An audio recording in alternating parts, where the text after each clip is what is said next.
আমরা ইনস্ট্রুমেন্ট গুলা ইউজ করব যেগুলো অনেক সময় প্রি স্টেজে অথবা অনেক সময় দেখা যায় যে আমাদের ওটিতে তাহলে যে আমরা যেগুলো ইউজ করা যায় যেমন এই ইনস্ট্রুমেন্ট গুলো একটা টাউল ক্লিপ এটা আসলে এটা আমরা ওটিতে আমরা কখন ইউজ করি আসলে আমরা আমরা ড্রাইভিং শীট গুলা আমাদের যখন সার্জারি শীট থাকে সেগুলোকে অ্যাটাচ করার জন্য তারপর ডায়াফ্রাম সাকার যেটা অ্যাটাচ করার জন্য এই টাউল ক্লিপগুলো ইউজ করা হয় অল্টারনেট সেটা খুব একটা মানে না জানা বা জানা খুব একটা কানটাকে আমরা যখন সময় ইএনটি সার্জারিতে কানটাকে হোল্ড করার জন্য টাউল ক্লিপ যেতে পারে কিন্তু এগুলা জানলে কোনো সমস্যা যেটা জানবো যেই ছবিতে আমরা দেখতে পাচ্ছি বিভিন্ন ধরনের টাওয়াল নামটা শুধু বললাম এবং এটা কিভাবে স্টেরিলাইজ করা হয় আমরা বলবো অটোক্লেভ তাহলে একটা মনে রাখতে হবে যে আমাদের যে সার্জিক্যাল ইনস্ট্রুমেন্ট গুলা দেখাবো ম্যাক্সিমামই হলো মেটাল ইনস্ট্রুমেন্ট তাহলে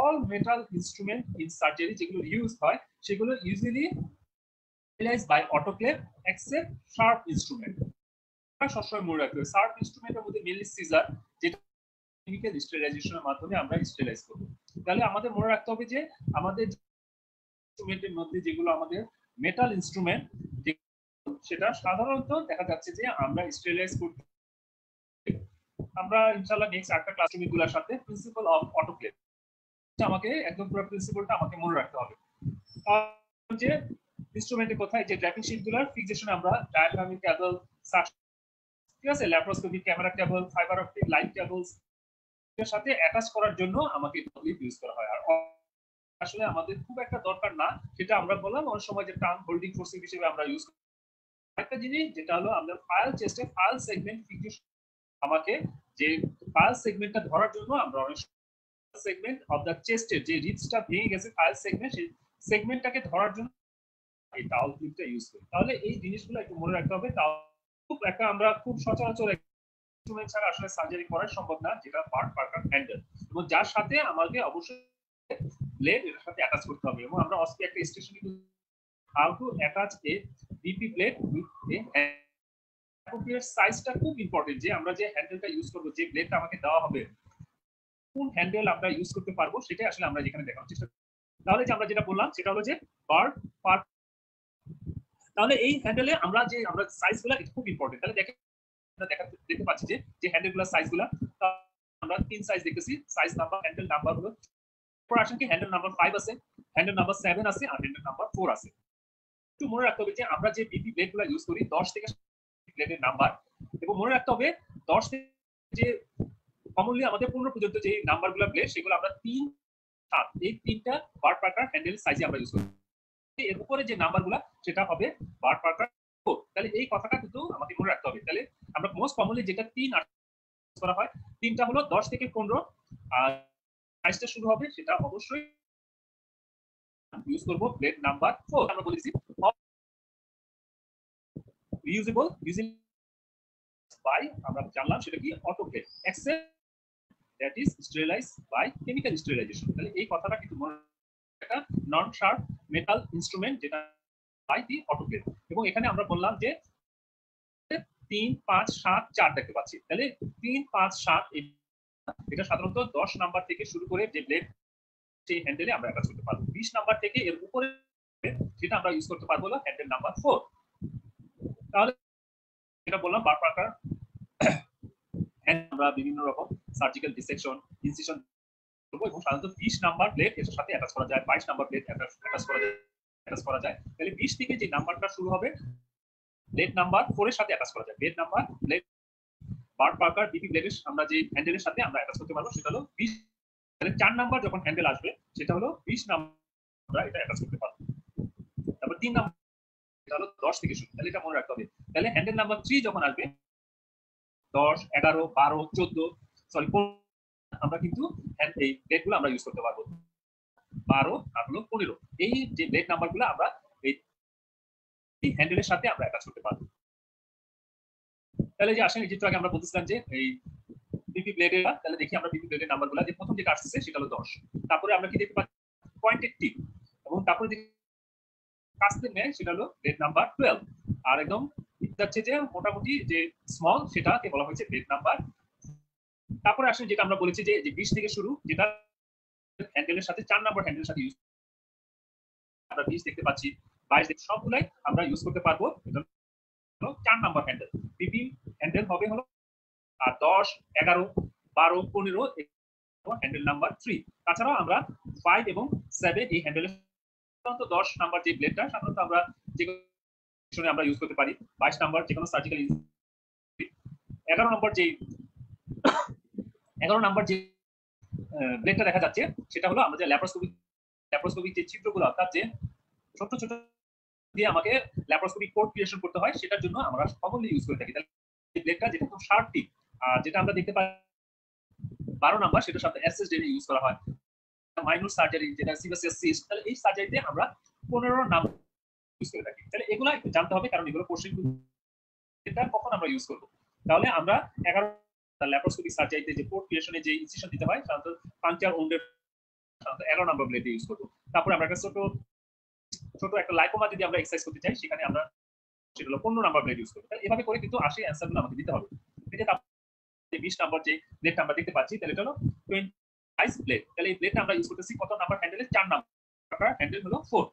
এটা হেভি অনেক লার্জ ল্যাপারোটমি ইনসিশন আমাদের এমন আমরা বড় একটা 20 সাইজের ব্লেড আমরা ইউজ করব। তাহলে যে নাম্বারগুলো সেটা নাম্বার 4 হ্যান্ডেলের সাথে আর এই যে আমরা 15 যখন আমরা ইউজ করব যেটা নাম্বার 3 থেকে তাছাড়াও আমরা 5 বা 7 বারপারকার হ্যান্ডেলের সাথেও আমরা এবং সাধারণত দেখা গেছে একটা ছোট স্মল ইনসিশন যেটা আমরা বলবো যে একটা প্রিসাইজ একটা যখন সিভাসিয়াস সিস্ট ইনসিশন আমাকে দিতে হবে করতে হবে তখন ব্লেডটা আমরা ইউজ করতে পারি।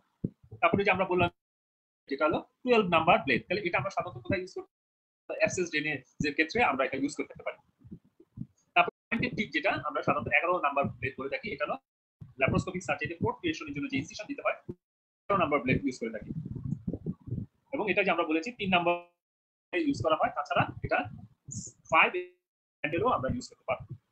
তারপরে আসলে যে আমাদের ইনস্ট্রুমেন্ট গুলো সিজার, তারপর আমরা যে আর্টারি ফোর্সের এখানে আমরা যে ছবিতে যে হলো একটা কপার্স ফোর্সের, ঠিক আছে। তাহলে এই পাচ্ছি যে একটা কপার্স ফোর্সের তার টিপে দেখা যাচ্ছে যে একটা সিঙ্গেল টুথ, কিছু ফোর্সের মাল্টিপল টুথ থাকে টিপে। তারপরে যে আমাদের একটা ক্যাচ থাকে যেটাকে আর্টা বলা হয়। তাহলে তারপরে যে আমাদের যে পার্টস গুলো আমাকে কিন্তু জানতে হবে যে পোর্শনটা যেটা দেখা যাচ্ছে সেটাকে বলা হচ্ছে জ।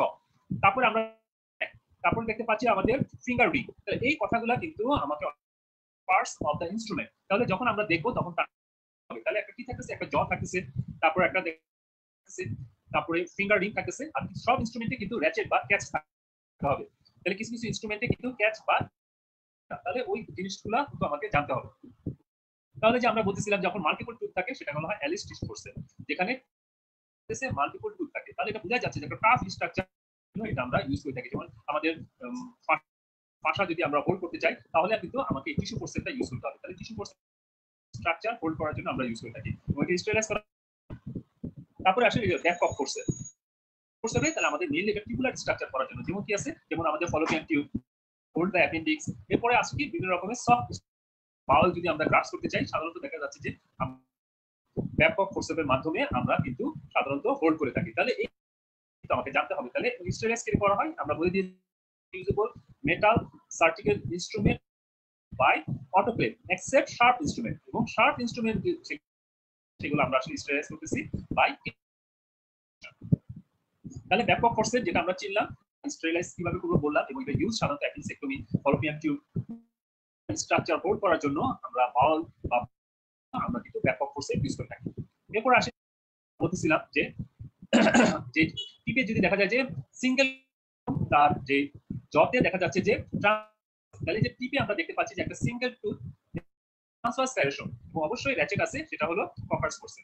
এটা হচ্ছে টাফ যেমন লিনিয়া অ্যালবা, ঠিক আছে। যখন আমরা তখন লিনিয়া অ্যালবাটা অ্যাপোজ করে তারপরে আমাকে প্রোটিন দিয়ে লিনিয়া অ্যালবাটা সাধারণত আমরা কি দিয়ে ধরবো, একটা টেন্ডিনিয়াস টাফ স্ট্রাকচার। তাহলে এই স্ট্রাকচার ধরার জন্য কপার্স ফোর্সে ইউজ করতে হবে। তাহলে এই যে ইনস্ট্রুমেন্টের ইউজ বা টাফ স্ট্রাকচার গ্রাস করার জন্য আমরা ফাঁসা আমরা ইউজ করব কপার্স ফোর্সে আমরা ইউজ করে থাকি। তাহলে কপার্স ফোর্সের চিনার একটা সিঙ্গেল ফুট থাকতেছে, এবং আমাকে মনে জতে কি থাকতেছে তার মাল্টিপল লেন্থে আমাকে কি থাকতেছে ট্রান্সভার্স স্যারেশন থাকতেছে।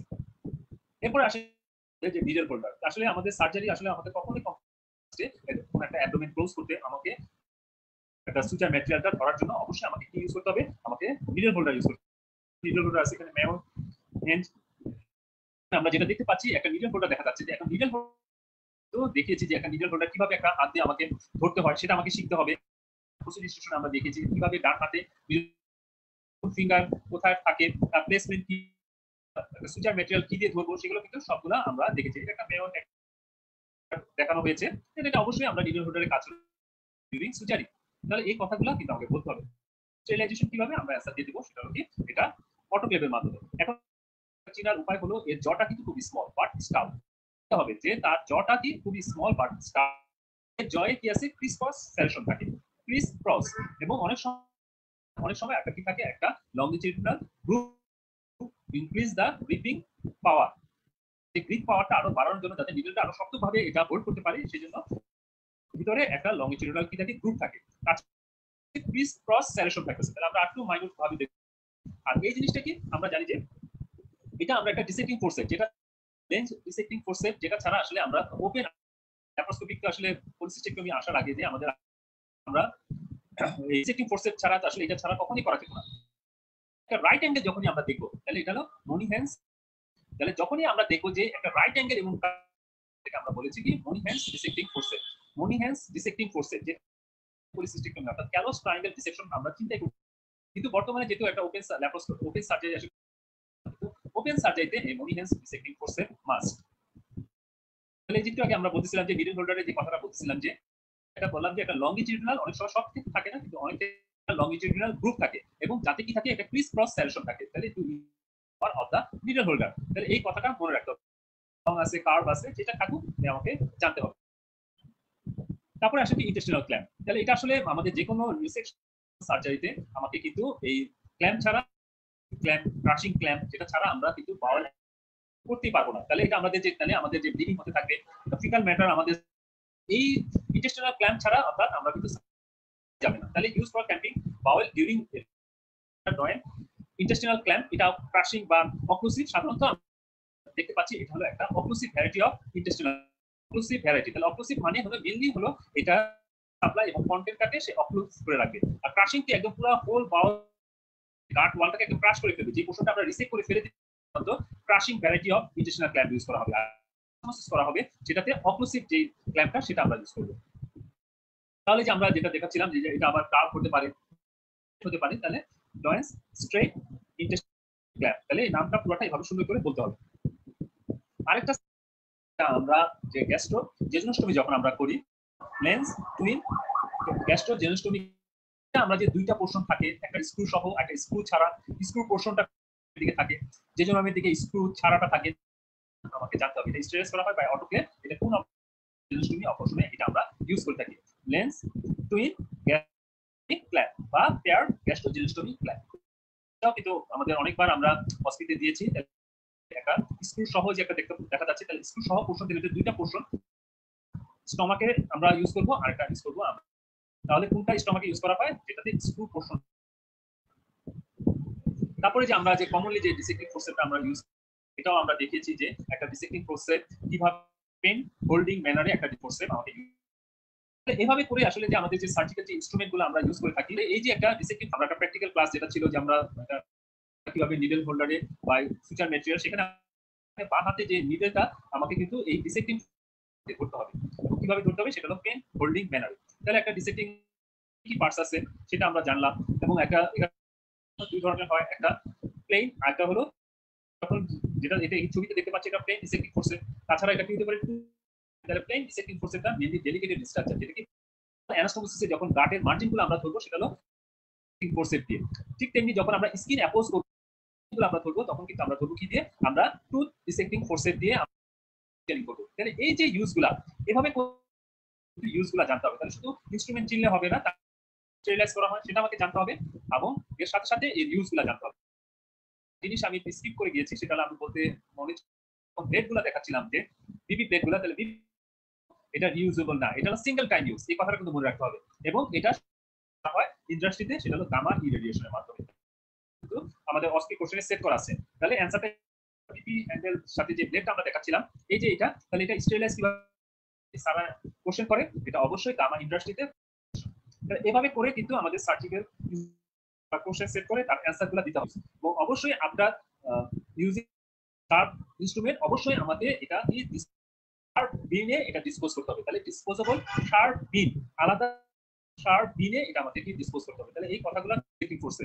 এখন এই জিনিসটা কিন্তু আমাকে শুধু যে আমরা যেখানে দেখাচ্ছি তার সাথে কিন্তু আরেকটা জিনিস মনে রাখতে হবে যে এটা কিন্তু আমাকে কিভাবে ধরতে হয়। কারণ আমরা যখন একটা বিপি হ্যান্ডেলে যখন একটা আমরা ব্লেড আমরা যখন এটাতে ফিক্স করব তখন কিন্তু আমাদের একটা প্লেন ডিসেক্টিভ ফোর্সেপ লাগে, এবং প্লেন ডিসেক্টিভ ফোর্সেপ ধরার নিয়মটা হলো প্লেন, এটা আমরা আগে আমরা ক্লাসে দেখিয়েছি যে কিভাবে একটা প্লেন ডিসেক্টিভ ফোর্সেপ বা একটা ডিসেক্টিভ ফোর্সেপটা আমরা ইউজ করব বা কিভাবে আমরা ধরবো, এটা হলো পেন হোল্ডিং ম্যানার।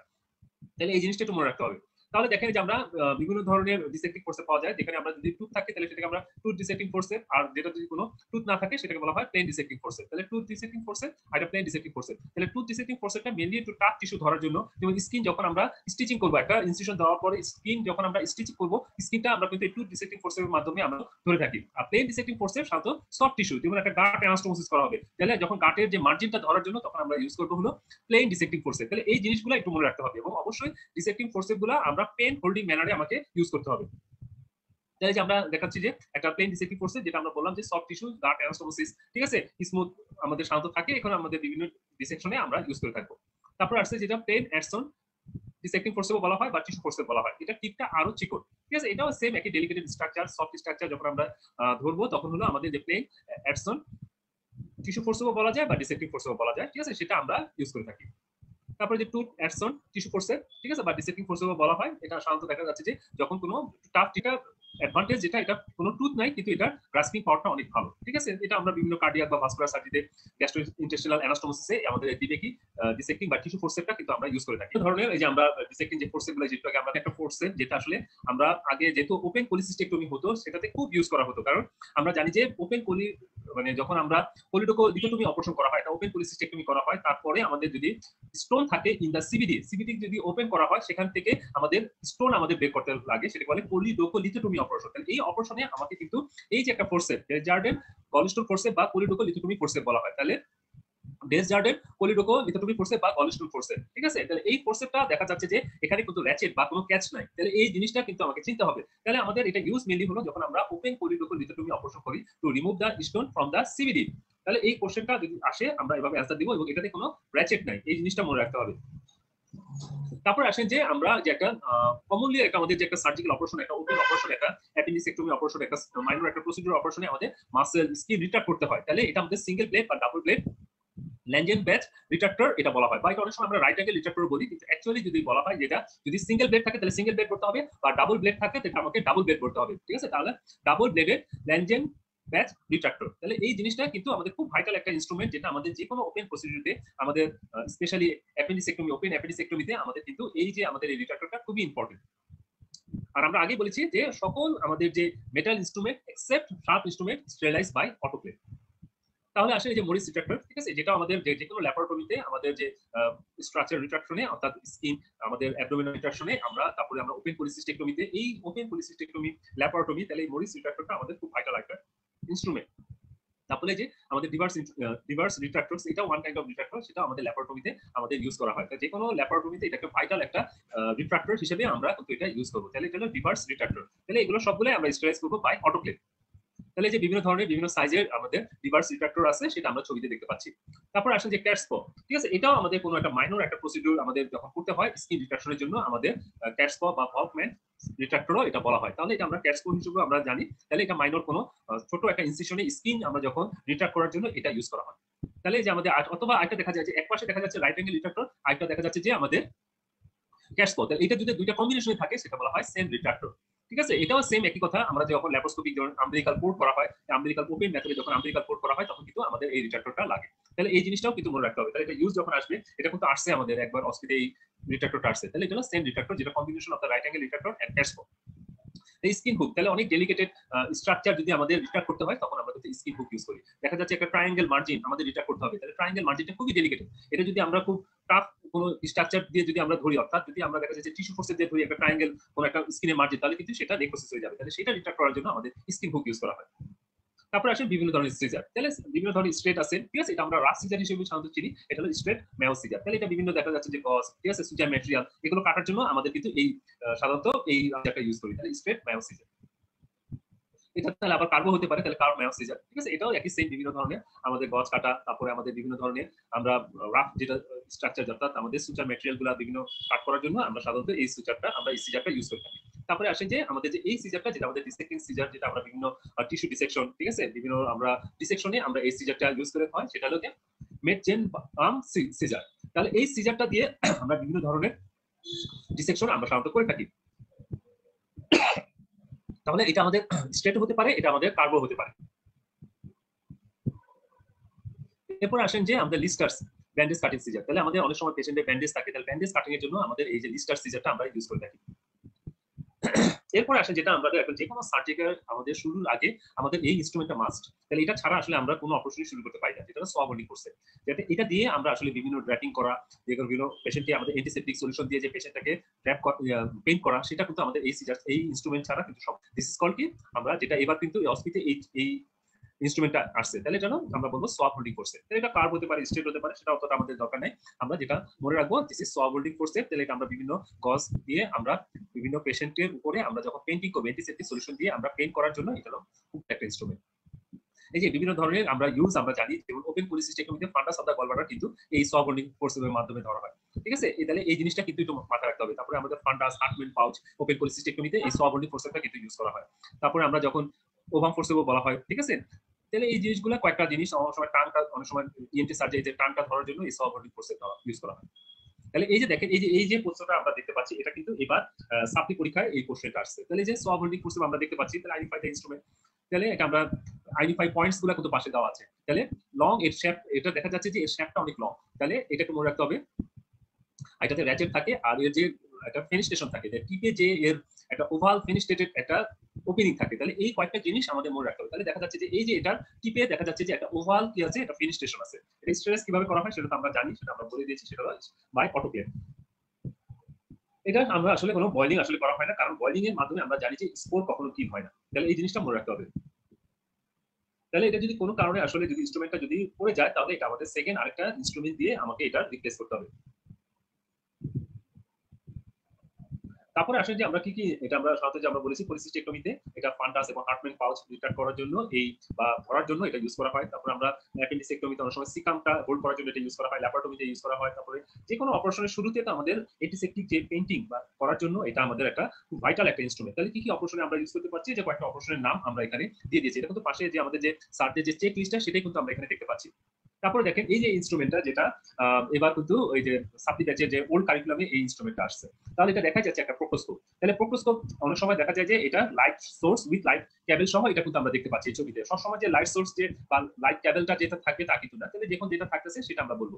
তাহলে এই যে এখানে যে ছবিগুলো দেখা যাচ্ছে যে এর কি কি পার্টস আছে, এটা দুইটা মেইনলি পার্টস। ভিতরে যেটা থাকে সেটা বলা হয় হ্যান্ডেল, আর বাইরে যেটা বা এটা অনেক সময় অপারেটর বলা হয়, আর বাইরে যে কম্পোনেন্টটা যেটা থাকতেছে সেটা হলো শীট উইথ হ্যান্ডেল। তাহলে প্রোক্টোস্কোপির মেইনলি দুইটা কম্পোনেন্ট, এবং তার সাথে অনেক সময় লাইট সোর্স যে হ্যান্ডেল উইথ শীটের সাথে একটা দেখা যাচ্ছে যে লাইট ক্যাবেল এবং লাইট, তার সাথে আবার একটা লাইট সোর্সও থাকে। তাহলে এই জিনিসগুলো আমরা দেখতে পাচ্ছি। তাহলে দিস ইজ প্রোক্টোস্কোপ।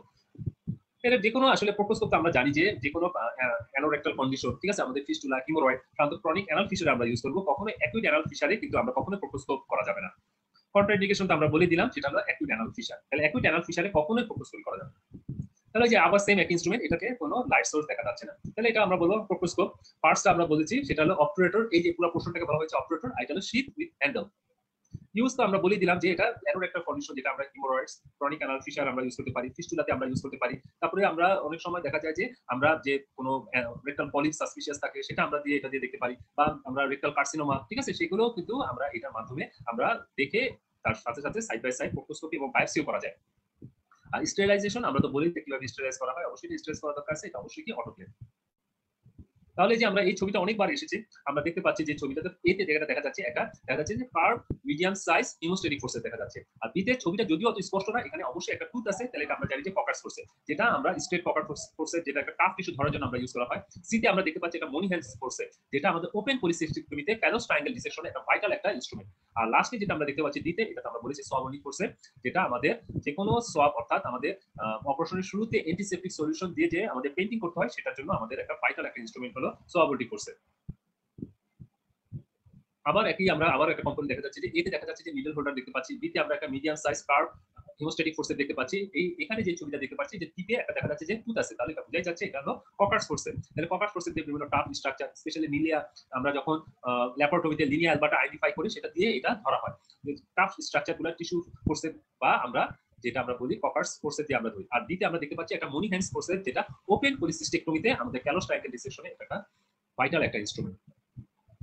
তারপরে যে আমাদের একটা কোশ্চেন যেটা একটা straight medium size dissecting forcep বা আর্টারি ফোর্সেপ আমরা দেখতে পাচ্ছি, তাহলে এটা আমরা বলবো straight medium size haemostatic forcep. তাহলে এটা আমরা দেখতে পাচ্ছি যে straight medium size haemostatic forcep বা আর্টারি ফোর্সেপ বলা হয়। ইনস্ট্রুমেন্টের নাম হয়ে গেল। আইডেন্টিফাই দ্য পয়েন্ট, আমরা আগে বলে দিয়েছি যে এর বিভিন্ন পয়েন্ট আছে, র্যাচেট আছে, ফিঙ্গার পয়েন্ট আছে, এটা আমরা জানি যে। তাহলে আমরা ইউজ হিসেবে আসলে অনেকগুলো ইউজ আছে, যে একটা ডিসেক্টিং যে আমাদের হিমোস্ট্যাটিক ফোর্সেপের অনেক ইউজ আছে আসলে, বিভিন্ন আর্টারি ভেসেল ধরার জন্য, ঠিক আছে, আমরা বিভিন্ন ইনসিশন দেওয়ার জন্য, বিভিন্ন স্ট্রাকচার মাসল এগুলো ধরার জন্য কিন্তু আমাদের এই হিমোস্ট্যাটিক ফোর্সেপের অনেক ইউজ আমরা দেখতে পাচ্ছি। তাহলে আমাদের স্টে সুচার লাইগেশন বা সুচার আমরা স্টে বা ধরার জন্য আমরা এটা ইউজ করতে পারি, ঠিক আছে। তারপরে যে আবার একটা আমাদের ছবিতে আমরা দেখতে পাচ্ছি যে এই ইনস্ট্রুমেন্টে বারে বারে আমরা বলতেছি যে এতে দেখেন যে আমাদের সব হোল্ডিং ফোর্সেপটা অনেকবার এসেছে, বিতে দেখেন আরেকটা আমরা ইনস্ট্রুমেন্ট আমরা পাচ্ছি, এটা সাইনাস ফোর্সেপ। তাহলে সাইনাস ফোর্সেপে কোনো র্যাচেট থাকে না। সিতে আমরা দেখতে পাচ্ছি একটা গালিপট। তারপরে যে আমরা দেখতে পাচ্ছি টু ডিসেক্টিং ফোর্সেপ দেখা যাচ্ছে, বিপি প্লেট উইথ হ্যান্ডেল দেখতে পাচ্ছি, আর এটা হলো আমাদের অ্যালিস টিস্যু ফোর্সেপ আমরা দেখতে পাচ্ছি। তাহলে যে সারা কিন্তু খুব ইম্পর্টেন্ট একটা জিনিস হলো সাইনাস ফোর্সেপ। তাহলে সাইনাস ফোর্সেপ যখন আসবে, সাইনাস ফোর্সেপটা আসলে আমরা কখন ইউজ করব? এটা মেইনলি হলো যখন আমরা একটা abscess drainage by Hilton method, এই মেথডে যখন আমরা অ্যাবসেস ড্রেন করতে যাব, সেটা সাইনাস ফোর্সেপের ইনস্ট্রুমেন্টটা আমাদের খুবই ইম্পর্টেন্ট, এবং বিভিন্ন লোকালাইজ ব্রেকডাউন করার জন্য এই সাইনাস ফোর্সেপটা আমাদের ইউজ করা হয়। তাহলে আমাদের abscess drainage by Hilton method, এই মেথডে আমাকে সাইনাস ফোর্সেপটা আমরা ইউজ করব। তাহলে যখন বিতে আমরা যেটা দেখতে পাচ্ছি, এখানে কোনো কি নাই, র্যাচেট নাই। তারপরে যে আমরা বিপি প্লেট উইথ হ্যান্ডেল দেখতে পাচ্ছি, তারপরে যে এখানে দেখতে পাচ্ছি যে কিডনি ডিশ গালিপট, তারপরে যে আমাদের আসছে যে ব্যাপক ফোর্সেপ, যেটা ওপেন আমাদের অ্যাপেন্ডিসেক্টমিতে অ্যাপেন্ডিক্স ধরার জন্য, সিকাম ধরার জন্য, তারপরে ফলোপিয়ান টিউব ধরার জন্য আমরা কিন্তু এই ব্যাপক ফোর্সেপটা ইউজ করে থাকি। তাহলে এই যে আমরা বলতেছিলাম যে সাইনাস ফোর্সেপ, যেটা আমরা আবার দেখতে পাচ্ছি যে এর জটা বেশ লম্বা, এতে কিন্তু মাত্র টিপে কি থাকতেছে, যে একটা ট্রান্সভার্স সেরেশন থাকতেছে, শুধু টিপে ট্রান্সভার্স সেরেশন থাকতেছে। তাহলে আমরা মেইনলি ইউজ হলো abscess drainage by Hilton method. Hilton মেথডটা হলো যে বিভিন্ন ডেলিকেটেড স্ট্রাকচার আন্ডারনেথে থাকে, তখন আমরা ডাইরেক্টলি অ্যাবসেস ক্যাভিটিতে আমরা ওপেন করব না, আমরা শুধু স্কিনে ইনসিশন দিয়ে অ্যাবসেস ক্যাভিটিতে এন্টার করব by the help of sinus forcep. তাহলে এই হিলটন মেথডে সাইনাস ফোর্সেপের ইউজটাতে দেখা যাচ্ছে যে আন্ডারনেথে ডেডিকেটেড স্ট্রাকচার ইনজুরি হবে না। যেমন হলো আমাদের এক্সিলাতে যদি একটা অ্যাবসেস হয়ে থাকে, তাহলে আমরা কিন্তু অ্যাবসেস ক্যাভিটিতে ডাইরেক্টলি ওপেন না করে আমরা স্কিনটা ইনসিশন দিয়ে অ্যাবসেস ক্যাভিটিতে ওপেন করব by the help of sinus forcep. এটাই হলো হিলটন মেথড।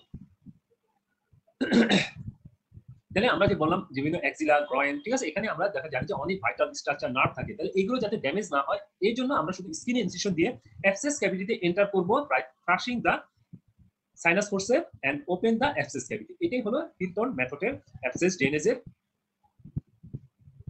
তাহলে এইভাবে করে আমরা আসলে কি দেখাচ্ছিলাম যে ডাবল ব্লেডেড ল্যান্ডেন ব্যাচ রিট্রাক্টর, যেটার মাধ্যমে আমাদের যে ওপেন অ্যাপেন্ডিসেক্টমি, ঠিক আছে, বিভিন্ন সময় ল্যাপারোটমিতে স্কিন রিট্রাক্ট করার জন্য কিন্তু আমাদের এই ইনস্ট্রুমেন্টটা আমাদের ইউজ করা হয়। তারপরে যে আমরা যে বিপি প্লেট দেখতে পাচ্ছি, যে বিপি প্লেট হ্যান্ডেল, এগুলো কিন্তু এখন অহরহ আসছে। ইনস্ট্রুমেন্ট বলে দিলাম, এটা প্রথমটা একদম শার্প টিপ দেখা যাচ্ছে, সেটা হলো 11 সাইজের প্লেট। তারপরে যেটা দেখা যাচ্ছে সেটা হলো 15, আর এরপরে দেখা যাচ্ছে 20। তাহলে আমরা তো জানি এটার প্রথমটা যেটা মেইনলি হলো ল্যাপারোস্কোপিকের যে আমাদের যে পোর্টগুলো করা হয়, সেটা সাধারণত পলিসিস্টেক্টমি, অ্যাপেন্ডিসেক্টমি, ল্যাপারোস্কোপিক, তাহলে সেই পোর্ট তৈরিতে আমাদের কিন্তু 11 ব্লেড লাগে। আর 15 ব্লেডটা মেইনলি ছোট সিস্ট, একটা ফাইব্রোঅ্যাডিনোমা, ঠিক আছে, আর বড় যেটা আমরা দেখতে পাচ্ছি 20 সাইজের, সেটা হলো ল্যাপারোটমি, অ্যাম্পুটেশন, সেসব ক্ষেত্রে আমরা এই 20 সাইজের আমরা ব্লেডটা ইউজ করব। তাহলে যে আমরা পাশে কিন্তু চেকলিস্ট আমরা দিয়ে দিচ্ছি। তাহলে আমরা জানি যে প্রথম দুইটা অর্থাৎ 11 আর 15, সেটার জন্য লাগবে 3, আর 20 এর জন্য লাগবে 4 না। আর আমরা কখনোই ব্লেডটা কখনোই রিউজ করা যাবে না, কারণ এটা রিউজ করা শার্পনেস থাকবে না, এই জন্য আমরা কখনো এটা রিউজ করি না। এটা জানি যে এটা ইন্ডাস্ট্রিতে এটা স্টেরিলাইজ হয় বাই গামা রেডিয়েশন। তাহলে এটা ইন্ডাস্ট্রিতে এটা স্টেরিলাইজ হয় বাই গামা রেডিয়েশনাল ক্ল্যাম্প। ইন্টেস্টিনাল ক্ল্যাম্পগুলো আসলে আমাদের খুবই ইম্পর্টেন্ট, যেটা আমাদের গার্ড অ্যানাস্টোমোসিসে সাধারণত দুই ধরনের ইন্টেস্টিনাল ক্ল্যাম্প থাকে, একটা অক্লুসিভ ভ্যারাইটি, আর এটা হলো আমরা ক্রাশিং ভ্যারাইটি। তাহলে আমরা যে পোর্শনটা রিসেক্ট করে ফেলবো, সেখানে সাধারণত আমরা ইউজ করি যেটা রিসেক্ট করে ফেলবো সেটা ক্রাশিং ভ্যারাইটি, আর যে পোর্শনটা আমরা অ্যানাস্টোমোসিস করতে হবে, সেখানে আমরা occlusive variety of intestinal clamp use করবো। তাহলে আমরা সাধারণত আমাদের যখন গার্ড অ্যানাস্টোমোসিস বা রিসেকশন অ্যানাস্টোমোসিস করা হয়, সেই ক্ষেত্রে আমাকে এই ইন্টেস্টিনাল ক্ল্যাম্পগুলো আমাকে ইউজ করতে হয়। তাহলে আর বিভিন্ন রকমের পিপি ব্লেড থাকে, ইউজুয়ালি 3 নম্বর নাইফের সাথে 10, 11, 15 এইসব ব্লেড যায়। 4 নম্বর নাইফের সাথে একটু বড় ব্লেড অর্থাৎ 20, 22, 25 সেগুলো যাবে।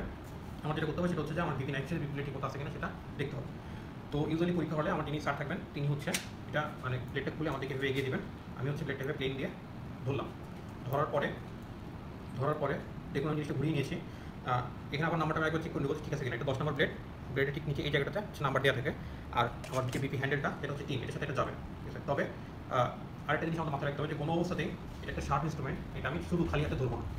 আচ্ছা, এরপরে আমি যেটা করবো সেটা হচ্ছে এখানে একটা আর্টিফিক্স দেওয়া থাকবে। এটা ধরনের নিয়ম সবাই জানি, রিং ফিঙ্গার দিয়ে থাম দিয়ে ধরতে হয়। আচ্ছা, আর্টারি দিয়ে এটার যে বিপি ব্লেডের যে অংশ ধার নেই, যে নন শার্প এন্ড, সেই অংশটাকে ধরে আমি ক্যাচ করে নেবো, যে ক্যাচ হয়ে গেছে, ঠিক আছে। এবার যা সুন্দর মতো এখানে বিপি হ্যান্ডেলের যে মাথা এখানে স্লাইড করবো, টিক করে শব্দ হলেই আমি বুঝে যাবো যে আমার এটা ফিক্স হয়ে গেছে, এটা ফিক্স হয়ে গেছে। তারপর এখানে যে কিডনি ট্রে থাকবে সেই কিডনি ট্রের মধ্যে আমার বিপি নাইফটা রেখে দিতে হবে। কোনো অবস্থাতেই শুধু টেবিলের মধ্যে কী হবে এটা রাখা যাবে না, ঠিক আছে।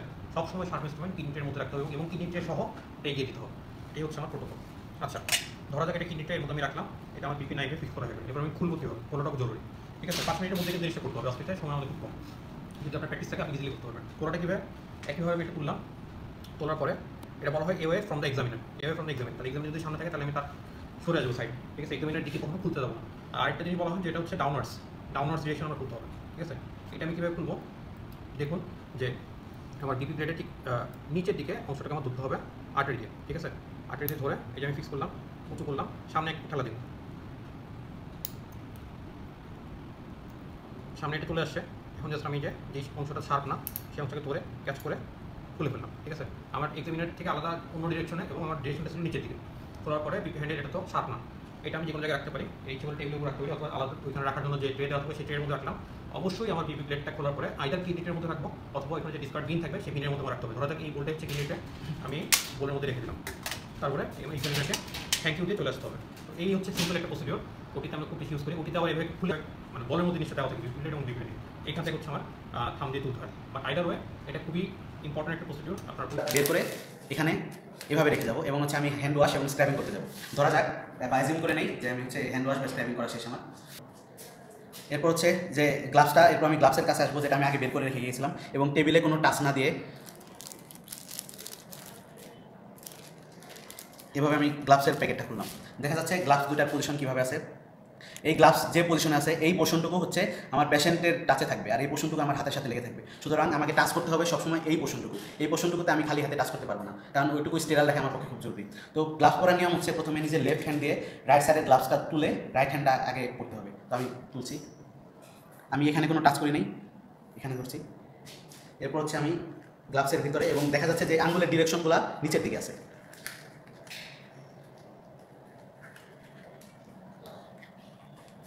গ্লাভস এখানে যে ফোল্ডেড অবস্থা আছে সেটা এই অবস্থায় ছেড়ে দেওয়া ভালো, কেননা এখানে আমি টাচ করতে পারবো না। এরপর হচ্ছে আমি এই যে বাঁ হাতের জন্য যে গ্লাভসটি রাখা আছে সেটি পরবো। সেটি পরার জন্য আমার হচ্ছে এই পোর্শনে যেহেতু আমি গ্লাভস পরে আছি, এখন আমি এই পোর্শনে টাচ করলে কোনো অসুবিধা হবে না। এখানে যে এই গ্লাভসের অবস্থাটা দেখতে পাচ্ছেন সবাই যে এগুলো এখন সেট করা হয়নি, এগুলো ফোল্ডেড অবস্থায় আছে, কিন্তু এগুলো আমি এখন ঠিক করবো না। এইগুলো আমি ঠিক করবো হচ্ছে এই গ্লাভসটা পরার পরে। তো আমি এখন বাঁ হাতের জন্য যে গ্লাভসটা রাখা আছে সেটা পরতে যাচ্ছি। সেটা পরার জন্য হচ্ছে আমাকে এই গ্লাভসের এই অংশ দিয়ে এই অংশের ভিতরে আমার 2টা আঙ্গুল দিতে হবে, তুলতে হবে। তোলার পরে আমি এই হাত এইভাবে ঢুকিয়ে দেবো। দেখা যাচ্ছে আমি এখনও এই আঙুল এভাবে দিয়ে আসি। এখন আমার গ্লাভস পরা হয়ে মানে প্রায় হয়ে গেছে, এখন আমি যেভাবে ইচ্ছা ঠিক করতে পারবো, সমস্যা নেই। আর যেহেতু আমরা গ্লাভসটা পরে হচ্ছে গাউন করার পরে তখন আমি এখানেও ঠিক করতে পারবো। এখন আমার হাতের এই অবস্থা, এরপরে আমি হচ্ছে এগুলো ফিটিং করে নেবো অ্যাপ্রোপ্রিয়েটলি এবং এটা আমি এখন টাচ করতে পারবো, কারণ আমার এই হাতের গ্লাভসটা পরা হয়ে গেছে।